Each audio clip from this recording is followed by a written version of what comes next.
Good morning, ladies.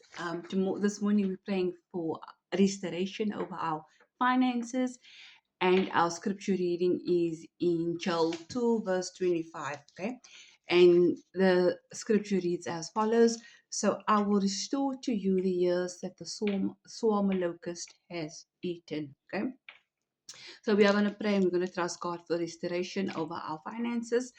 So, Father, we come before you and we give you praise and worship and we exalt you. Lord, you are great and greatly to be praised, Father God. You are a big God. You are a great God. You are powerful. You are just. You are loving, Father God, Lord. And we thank you. We thank you for all that you're doing in our lives, Lord Jesus. Lord, your word declares that you own a cattle on 1,000 hills, Father.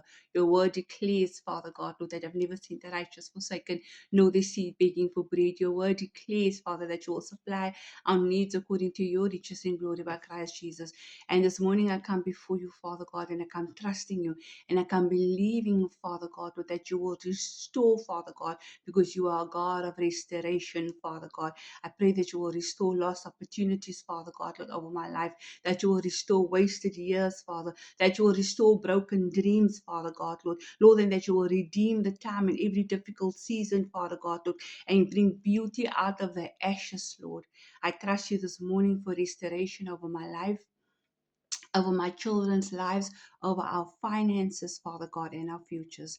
In the mighty name of Jesus, this morning I trust where I cannot see, God. So I thank you, Father God, Lord, for the breakthrough and the manifestation of the restoration in my life.